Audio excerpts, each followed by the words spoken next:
My mom had no idea I was having sex. I didn't communicate with her at all about it.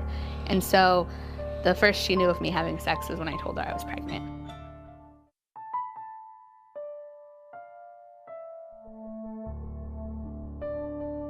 I was 17 when I had my daughter and 19 when I had my son.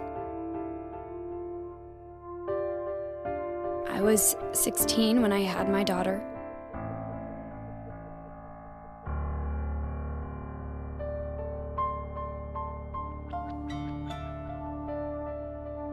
I was only 15.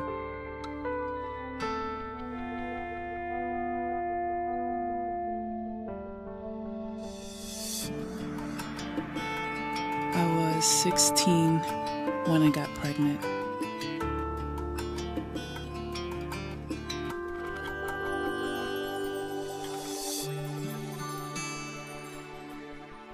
I was so scared. I was devastated. I had no idea how I became pregnant. I was an honor student. I was a good kid.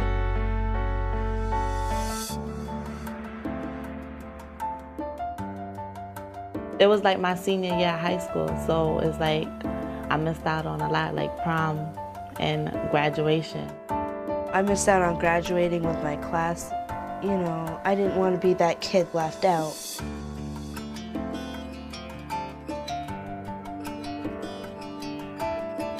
I went into the hospital for a regular checkup, and I had about 2 weeks left to go, and they gave me an ultrasound, and my son only registered as 35 weeks, even though I was 37 weeks along, so that meant that for 2 weeks he hadn't grown at all.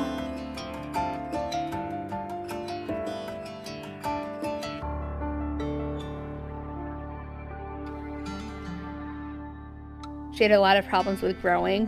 She was in the less than 5th percentile.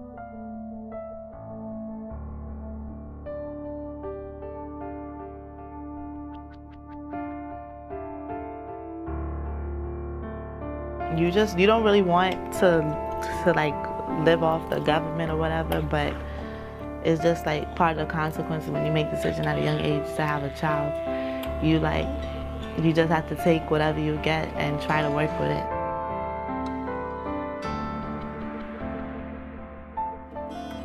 No matter how careful you are with your food, money, you still wind up running out.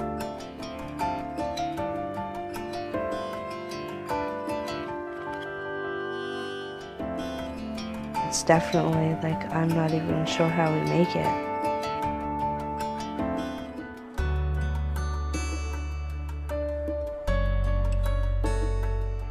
It's real hard.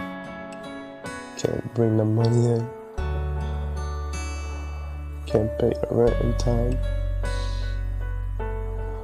Can't buy my baby clothes that I need to really buy her.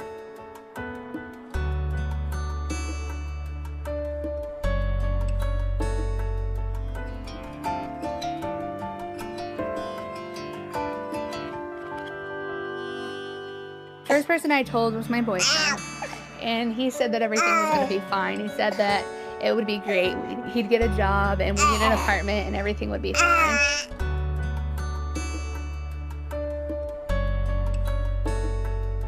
He was around until he was like 2-3 months old.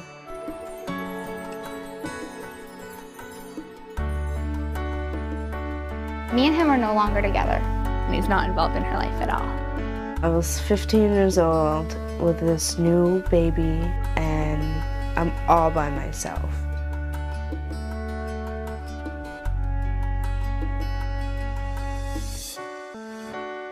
Almost everybody that I know from junior high and high school wound up being teen parents.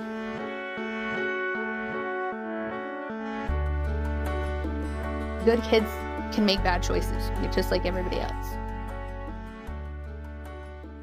Do you think the sex education classes that teenagers go through are helping decrease unwanted pregnancy, or do you think they're not helping at all? Well, ever since the program started about teaching kids about sex education and safe sex and emergency contraceptives and regular contraceptives, the pregnancy rate has gone down significantly. So I do feel that it's helping teens be more aware of things that they do before they actually do them. Okay. How aware do you think teens are about things such as contraceptives? Well, parents have evolved much more openly conversations about contraceptives, and now that they're teaching these classes in school, it's helping them find a new method. So let's just say the parent says, you're having unprotected sex, let's go and get you contraceptives. But there's still those parents who are against the whole taboo of contraceptives allows your child to have unprotected sex with whoever they want. These kids benefit from these programs because we're able to teach them ways to get emergency contraceptives or regular contraceptives without having their parents find out about it, and they don't have to be ashamed of exposing themselves or feeling exposed to their parents about them having unprotected sex. We give them sources such as Planned Parenthood or health department agencies that will help them get these contraceptives. What kind of negative outcomes could occur to a baby born to a teenage mother? Well, you have to understand that when they're teenage mothers, it's ranging anywhere from as low now as 13 to 18, 19. So these younger kids, they don't have education. Sometimes they don't graduate high school. They don't have college degrees, so it's not easier for them to get jobs, and the jobs that they do land aren't very high paying, or they don't have good health care. So these teens end up with bad health care, low income statuses, so they can't afford what a baby actually needs. So a lot of these teens have bad prenatal care. They don't take care of themselves, or they also don't eat healthy. They don't have the nutritional classes that prenatal parents usually get. So they tend to have babies with low birth weights, premature babies, which causes a lot of health issues in the future or when they're born. A lot of the babies that are low health weight don't eat well, so they don't have a good outcome on growing, and their growth is very stunted. So they have a lot of health issues, respiratory, cardiac issues, and a lot of these prenatal parents that don't take their vitamins, they tend to have babies with spina bifida or Down syndromes because of their lack of health care. Oh, wow.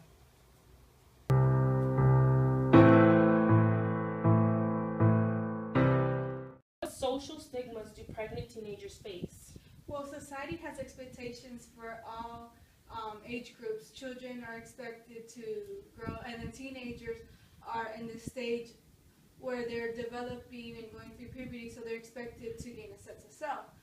However, when they become pregnant, they're not meeting society's expectations, and they could be thought of very negatively. They could be considered irresponsible, promiscuous, and with their peers not socially accepted because now they are outcasts from their peers because now they're pregnant and they're carrying a child, and they have this extra responsibility that normal teenagers technically don't have. That could take a big toll on them.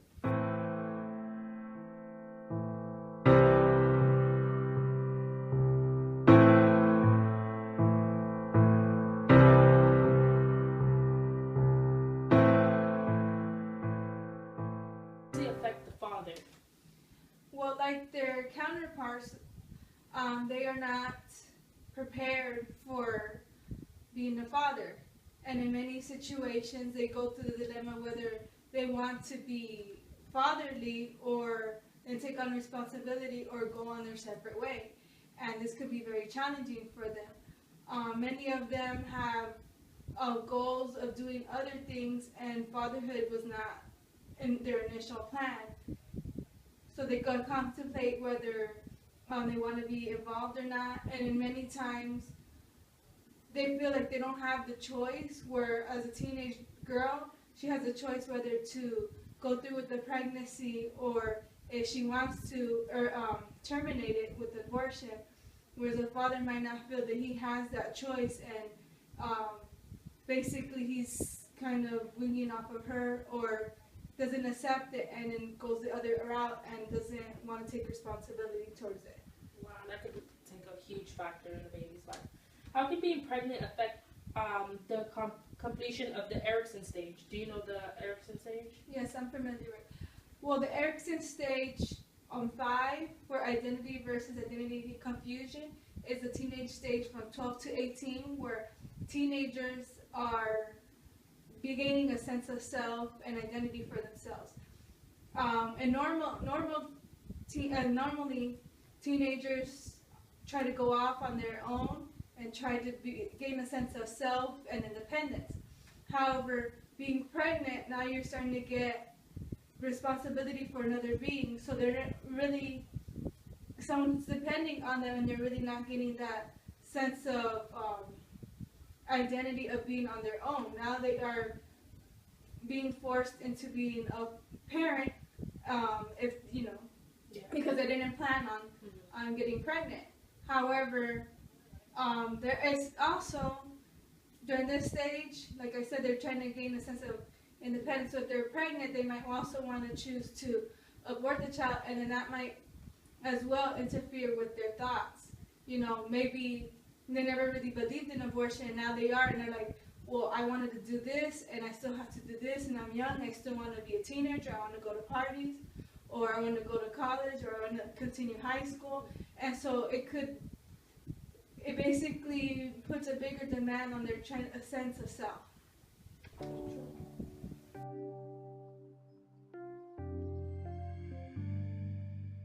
I think kids are scared to talk to their parents about teen pregnancy. They feel like their parents are going to judge them and think that they're going to have sex if they ask questions about it, and they feel awkward. And I think that's another reason why teen pregnancy is so high, because kids ask their parents what is sex, and the parents get scared and they don't answer, so then they go out and explore themselves. It's such a sensitive topic, and I think parents are more, they don't want to seem like they're promoting their child to, giving them the okay to have sex. And I guess the teens don't want to, sort of kind of tell their parents that, they have questions. They just have questions. They want to be informed so they maybe can help their friends. So I'd encourage parents and adults to actually get the confidence to sit their child down and actually have the conversation, as well as don't come off aggressive. Just to be calm and don't assume that they're having sex, and just explain everything to them so that they know.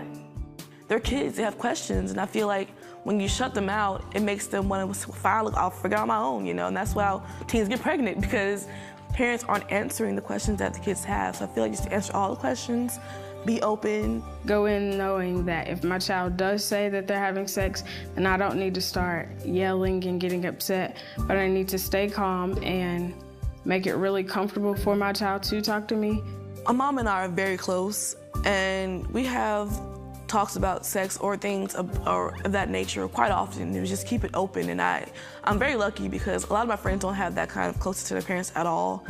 And I feel like everybody should have that kind of opportunity because it's very helpful, I'm very fortunate to have that kind of communication with her because it helps me not do stuff because I know the reality of things,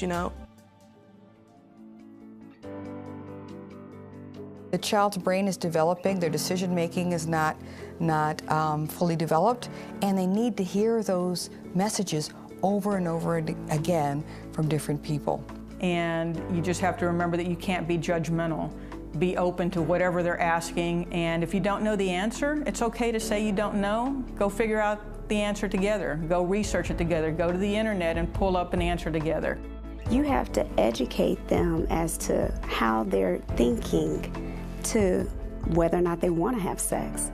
Give me a logical reason for why this is more important than your future. I want my daughter to be equipped with knowledge so that she can make the best choices for herself. I know that I'm not always going to be there literally looking over her shoulder every moment of her life. There are people who are afraid that if you teach kids about sex, then they're gonna go out and do it. And the research has shown just the opposite. It turns out that if you teach kids about sex, they're more likely to wait. It's hard to talk about teen pregnancy. It's hard to talk about what leads up to teen pregnancy, which is sex. We don't want to admit that that's happening. But if we don't have a full, frank, and honest conversation about it, then we're not going to solve the problem. You can't fix a problem if you don't stare directly at its face and then say, these are the issues. Remember that they are coming into adulthood. They're trying to learn how to navigate all of this, negotiate their feelings, and the choices that they're making. What we want to do is to help them to make good choices, healthy choices. And we can't do that if we cut off the communication. Parents often, go through these issues alone, and they don't need to feel that they're alone in this. Get with other parents, talk about the issue. How are you dealing with it? Gain pointers. We're going to be powerful as parents, as community workers, as educators, and we can make a difference in our community.